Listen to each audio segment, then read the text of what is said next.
Ooh, great day, great day, great day. It's me. It's me. Happy YouTube Day, guys. We're on episode. I keep saying happy YouTube, guys, and I feel like I sound like Miss Netta, and that's gotta fix. So that's not gonna happen no more going forward. So, hello, everybody. So, I know you're probably like seeing some things different about me. If you don't follow me on Snapchat, Instagram, or Facebook because I've been posting it all day. So today I got my prosthetic eye. Um, and I just like, it's just so crazy because we're on episode 21. And when I tell you, like, you guys have been along for the ride, and to get to this point, my hair looks a mess. And when I tell you it's been a long day, like, oh gosh. Um, so my appointment was at 8 o'clock, and I thought like the drive was gonna be an hour away, but looked at my GPS and it was like 30 minutes. I was like, oh, I got time. So I'm like, cause mind you, I live in Riverdale. Appointment was in Sandy Springs. So I'm thinking to myself, I got time. So I set my alarm for 5:30, and I started hitting snooze. Right, right. My little brother was going with me to keep me company, but I know he had to take the dogs out. So I go to double check my phone because I have the address in my phone with the GPS, and I'm just sitting there like lollygagging, taking my time. And then I look and I realize that the time has changed, and it went from 30 minutes to an hour and 15 minutes. So here I am, like I can't miss this appointment because oh my god, my hair is irritating me because like I booked my appointment. I called trying to book it April, in like April, and they weren't gonna be able to see me until today. Here we are in June, so I'm just like, oh hell. So I wanted to have this taken care of before I went and seen all my friends. For in Orlando for Disney World, but hey, it's okay. I'll be going on another trip to Texas on Friday, so I'll be seeing like my extended family, so people still get to see the eye. So I'm like, all right, gotta rush, gotta get there. So luckily, me being the driver that I am, made it there with 2 minutes to spare. That's all the hell I had left. So we made it there. We made it there on time, and it was an all-day process. First point was to talk to the prosthetic guy, go over a couple of things, him taking a look at it, seeing what he had to work with, putting a few test prosthetics in so we can get a feel for what he was going to have to do. So, because what it is I have a silicone ball that was replaced with what was inside the eyeball. So I still have the outer coating of the eyeball. So, we put a spacer for me to get adjusted to having it in, and then he starts to create the prosthetic. So he creates the prosthetic. Like when I tell you, like looking at myself, this is so exciting because I have not seen this in, oh my god, almost 2 years. So this is like really exciting. Like I can't stop smiling, and I feel like I'm new Russell, but I had the image of old Russell, and I feel like um I got a piece of me back, but a new piece of me, and I am just so overjoyed and like grateful. It's like the best way to describe it. So, um, I have my stat. The thing with this, okay, so we do that part, and then it goes to the fact of the coloring, the shaping, all that great stuff, because this had to look like this, and as you see, they're very similar. So yeah, and you see I still blink and stuff, so it's just oh, it's a journey. I have to learn new ways of wiping and all that great stuff, but yeah, here we are. So yeah, this is exciting. You have no clue. um mm, it's so exciting. So I got there. Again, it was like 2 minutes to 8, and then we didn't leave. My little brother didn't leave because it was like 3 times we went back and forth. And then the last time we were in there, like he had to walk away, then come back, and it was like he was like just stay here. So we didn't leave till like maybe say 4:30 to come home. So I have to go back because now I have to like blink this eye, add this ointment to this eye. Like I have to really get like my body, and everything has to adjust so everything can fit properly. And just this, I am happy with the results so far. And I talked to a couple of people today so far just talking about just the journey in general because they've been along the ride for this, and it's exciting. It's the best way to describe it. It's exciting because I've come a long way. Um, I've grown mentally, emotionally, and spiritually since this eye procedure. And when I tell you, like, just the way, one thing, and I'm also talking about this in this video, like, and I started talking about this, I want to say it was yesterday or today, but you got to stand on business about you. Like, that's one thing I'm appreciative about is, like, when I tell you, like, I lost this eye, but I didn't lose my vision. I lost my sight, didn't lose my vision, however I said it. But it was like I seen things on a deeper level, you know? And it's kind of like, you know, when you lose one sense, you gain heightened in another. And it was like I lost this eye, and it's like something triggered in me spiritually where I see things a lot clearer. And even in seeing and having a stronger understanding of who I am and who I'm called to be, it's like I speak with more authority and I speak unapologetically. And like me, I've always known, like, I have this way of saying things where I say whatever the hell I feel like saying, like I want to say. And I've always been one of those where it's like it was like I'd turn it on, turn it off. And I would turn it off with people that I should turn it on with. And I'm like, I protected and spared a lot of people's feelings. And it was like, it's like I learned there's a lot of shit I need to say that they need to hear. And I'm to this place to where it's like I stand on business about me. I stand on business about my gift. I stand on business about who I'm called to be. And I understand it's like I'm not to be played with. And I've been through enough to where, like, to play with me with as much as I've been through, baby, find something else to do. Find something safe to do. Like, you have to stand on business about you and who you are. And you can't compromise your integrity to spare somebody's feelings. Because I've learned that sometimes you gotta be, this is gonna sound really messed up. Sometimes you gotta be that person to be the bitch to get the person to get their shit together. Sometimes you gotta be a bitch to cause them to get their shit together. And it's like, and that may sound kind of messed up, but sometimes you gotta be that person to sit there and say, hey, this is what you're not finna do. Like, listen, yes, I'm called by God, but you got to understand I got a little bit of Peter in me. So find something safe to do and don't play with me, you know? And there's nothing wrong with standing your ground with people and saying, I'm not going to let you treat me no kind of way. We talked about this on boundaries last week. And sometimes when we bite our tongue, we're saving the person from learning a valuable lesson.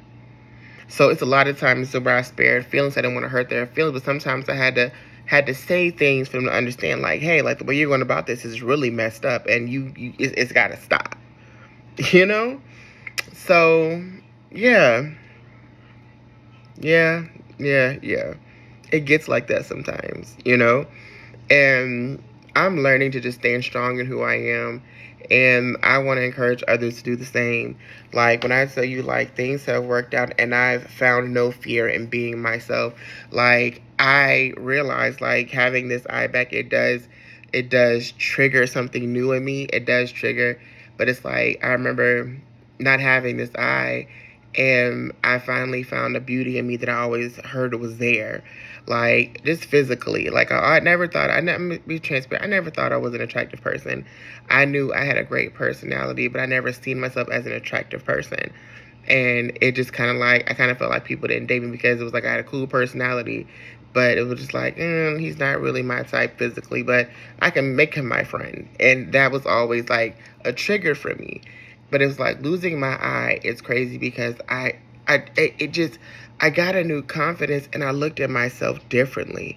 And this was like without this eye, I still was like, all right, like I listen, like, baby, I'm the shit. like, don't play with me. Like, I got a bomb ass personality, and I carry myself well. I know how to dress, and listen, and I always smell good whenever I walk into a room. Baby, listen, I am a force to be reckoned with, and it was without that eye, and it's crazy because I would sit and I would worry about what would people think. What would people think about me if they see me without this? I didn't ask questions. They had to talk about my health. They had to go through all this different stuff I didn't really feel like going into. And it forced me to accept not just the outer, but the inner, because the outer was a reflection of the inner, because it was parts of me that were broken, that were missing. It was parts of me that, how can I say? It was parts of me that needed to be fixed. And it was to show that I wasn't perfect. But it was like, even in those imperfection with just missing an eye, like, I was, like, excuse my language, though, I was still that nigga, like, I was, still am. And, like, it didn't stop how I carried myself. And it made me go harder. Like, it made me, like, I've always known how to dress, kind of tapped into my knowing how to dress maybe like 6, 7 years ago. 6, 7 years ago is when I really tapped into, like, all right, let me go ahead and try this fashion thing out and really get my judge. And, like, I stopped putting boundaries and limits on myself, and I went harder. Like, I went harder and I tested my limits. And even like I just found even a deeper love for fashion and pushing the boundaries and not letting what was considered a size, letting my size, and think about it, it wasn't even people, it was me. Like, I let things that I heard in my early 20s, it carried into my 30s, to where I let that affect how I felt about myself, and that wasn't where society was going. I had to catch up to understand it's like your size doesn't matter. So this is for those of mine who are big boned or heavy set, because I consider myself heavy set. Some say I'm just chubby, but it's like, I just know I'm not skinny. Call it what it is. But I may not be able to run circles around them physically, but emotionally, spiritually, baby, listen, I can run laps like Sha'Carri Richards. Like, don't play with me. Okay? Just don't do it physically, because, baby, you got me there. Besides everything else, baby, I'm Sha'Carri Richardson. I think that's her name. Yeah, so play with somebody else. Okay? Okay.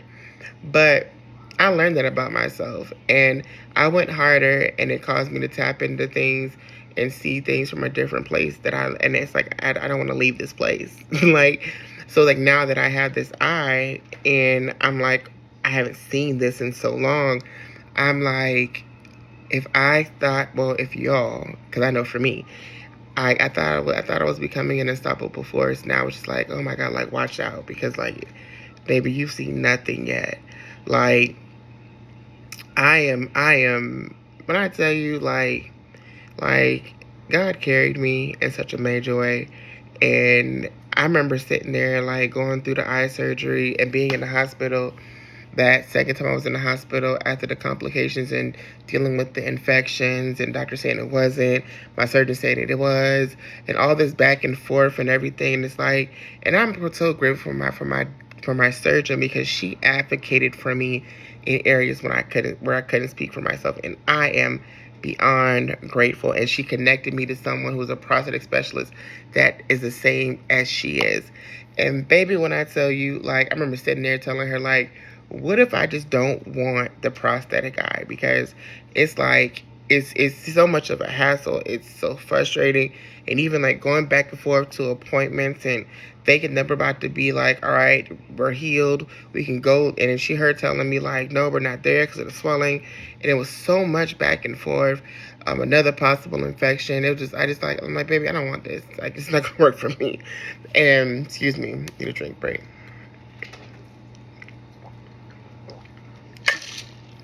Excuse me. Even talking to her, and she was encouraging me to, like, still pursue it, because she was just like, we came this far. Like, no, like, we can't quit.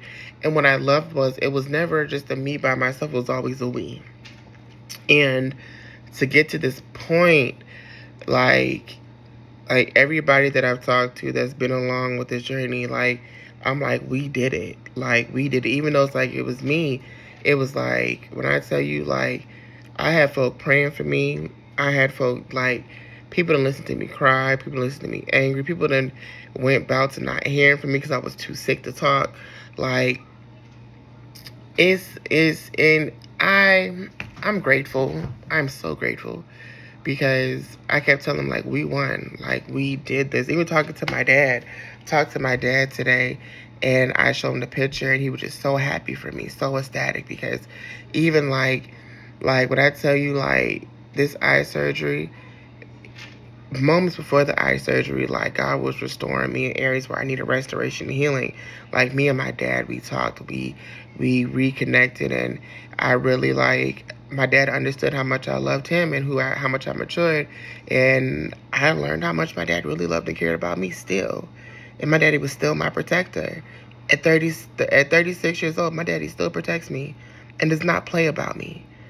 And that's why it's one of those things where it's like, and I say this with pride and gratefulness because a lot of people don't have that. But my daddy would not, listen, just don't play with me. That's all I'm going to say. And you can catch it how you want to catch it. And it's like, I'm grateful that I have the dad that I do have. And it took us a long time to get here because, again, my daddy has always been my protector. And I don't take that as, like, something to play with. And, like, with surgeries, like, I look at, like, every surgery with the exception of, like, 1 or 2, my daddy has been there. And it's even with this one, it's like, you know, he came, we talked, and like to tell him like, hey, I'm like we did it, and he was like, no, I did. I was like, no, we did it, and it's like my daddy just like, it's just like hearing his voice, and he sounded happy, and I know he was happy for me. Then I showed him the picture, and he said, you know, you look good. And it's like to hear that from my dad, I look just like my daddy, but to hear that from him, like it felt amazing. It felt amazing. So it's like, never put limits on what God can do. Never put limits on the degree of healing. Like, don't downplay your healing. Don't sit there and say, well, you know, I know God is a healer. And then when you feel like it's not happening in your time, you try to say, okay, God, I know you can heal this part. And I'm grateful for this part. If you just do this part for me. No, baby, don't downplay God. Don't sit there and say, that's not going to make God move quicker. It's not. So by sitting there telling God, like, hey, God, like, I know you're going to work this thing, but let me just do this little bit. Like, don't put limits on God, and don't sit there and say, well, I'm going to take this mediocre version of healing because I need it done in my timing. So, God, I'm going to just let you do, God, just do this basic support. And God doesn't move in basic. God doesn't do small things. God does big. He parted the Red Sea. You even look at Jesus getting on the cross, like that was, he could have just sat there and just said, all right, God could have said, you just die for people's sins. Like, go to sleep, close your eyes, die, and get back up. No, he had to go through all of that. And it's not dramatic, but I'm going to say, he went through all that hell in such a dramatic fashion. And it was like to prove, not to prove a point, but just to show how much it was the point, to prove how much he loved us. And God doesn't do nothing small.